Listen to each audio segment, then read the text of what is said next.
Archaeologists have just unearthed the remains of a major textile production site in Søften, a small town near Aarhus, Denmark's second largest city. The discovery suggests that the area's residents were part of an expansive international trade network, a finding that shows us how well integrated the Norse were in the globalized world of the late Iron Age. So let's have a look at the findings and their context.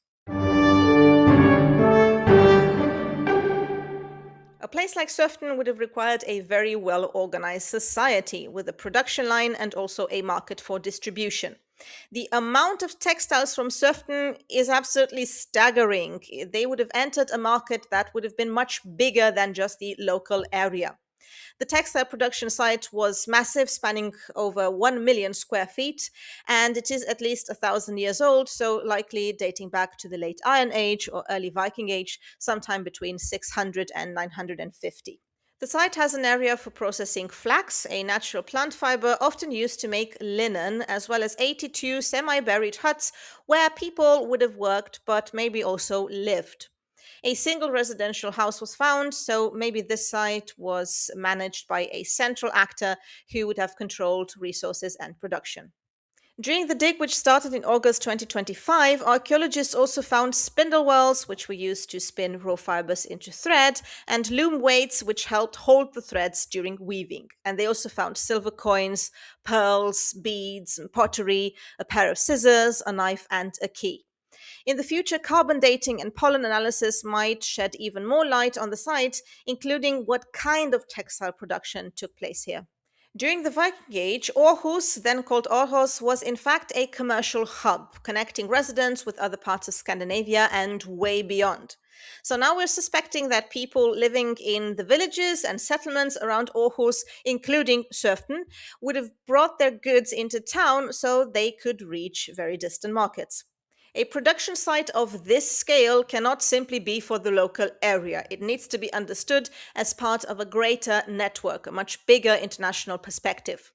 The area around Aarhus has produced a wealth of archaeological evidence lately. For example, last year, they also unearthed a large Viking Age burial site in the village of Lisbjerg, which is located just a few kilometers from Aarhus and the newly discovered textile production site.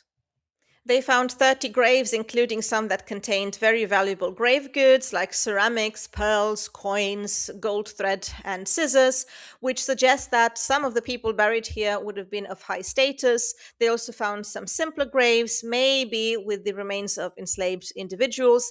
At any rate, it all suggests that we are dealing with quite a well developed settlement. The graves are located very close to Stormensgården, a manorial house, a site that was excavated in 1989 and revealed a nobleman's estate, including a substantial farm, glass and metalworking sites, and also a surrounding palisade fence. He was possibly an earl or steward who served under Harald Bluetooth, the king of most of Denmark and parts of Norway from about 958 to 985. So the owner of the estate was likely a magnate with enormous social, political, and religious power, and might have also had some links to this textile production site. The importance of the textile industry in the Viking Age cannot be overstated, from the basic requirement for protective clothing in a harsh climate to the highly technical manufacturing of sails. The textile revolution, if I might call it that, would have needed a massive reorganization of the landed economy and a sustained labor intensive production cycle that was almost exclusively the domain of women. Fun fact, it is estimated that producing a single 112 square meter sail for a warship required approximately 9 person years of labor. So, roughly 3 to 4 years for a dedicated team, and the annual wool of about 150 sheep. By the 11th century, the sailcloth requirements for the fleets of Norway and Denmark were so vast that they required the annual production of some 2 million sheep. So, the primary raw material for Viking textiles was wool, and the archaeological evidence suggests that sheep was specifically bred for white wool during this era, although natural shades of grey, brown, and black were also utilized for everyday homespun cloth. The homespun, which also became a currency in Iceland. Linen produced from flax was the preferred material for undergarments as it was more comfortable against the skin, although its preservation in the archaeological record is quite poor because the vegetable fibers decompose faster than animal ones. Hemp and nettles were also cultivated for coarser fabrics and cordage, and silk was a significant luxury import. It arrived via long distance trade routes from Byzantium, Persia, and as far as China. It was typically cut into narrow strips to serve as exotic borders or collars on high status woolen garments. In rural farmsteads, women worked in the longhouse or in specialized semi subterranean pit houses, also found on this site, known as the dingyur. These spaces were highly sociable environments where news was exchanged, stories were shared, which could explain why textile work often becomes a metaphor for storytelling and also fate. Weaving gains some kinds of cosmic power. Tapestries, such as those found at the Oseberry burial, depicted complex mythological narratives and processions, and in a way, they would have acted as a storage, as a repository for different collective memories. As this recent discovery shows, specific urban centers also emerged as production hubs where textiles were manufactured at a commercial scale for trading and export.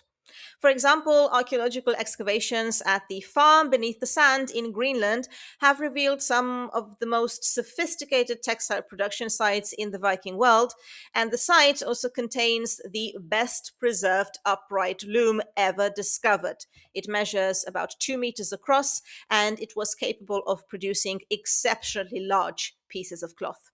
Hedebjörn was also a major center for textile production, as seen in the extensive finds of loom weights, spindle whorls, cloth fragments discovered in its waterlogged harbor. Notably, Hedeby also provides evidence for the introduction of the horizontal loom, a technological advancement that increased production capacities. In the trading town of Birka, the proportion of women was significantly higher than in the rural hinterland, up to 60% of the burials, a demographic shift that might have been driven by the town's role as a center for high grade textile manufacture. If we look beyond Scandinavia, for example, early Viking Dublin was a prosperous center for textiles, where these were listed alongside hides and slaves as the primary exports. Several sites on the island of Bornholm also show evidence of intensified production. In Gyllensgård, we have high concentrations of loom weights and iron teeth from wool combs or heckles. And on another side, Store Georgård, there we have a center for large-scale sewing, particularly finer textiles, as indicated by the unusual abundance of metal needles and bronze needle holders. So, as you can see, textile production was developing in the Viking Age into large scale manufacturing, and this new site adds one more piece to that story. Not only vertical looms were significant, I also have a video about indispensable objects in the Viking Age, so that's what I would watch next. If you enjoy my content, please consider becoming a paid member. There are lots of bonus materials, and it would really help me continue this project. Thank you so much for watching or listening. This was Irina. Take care, and I'll see you in the next one.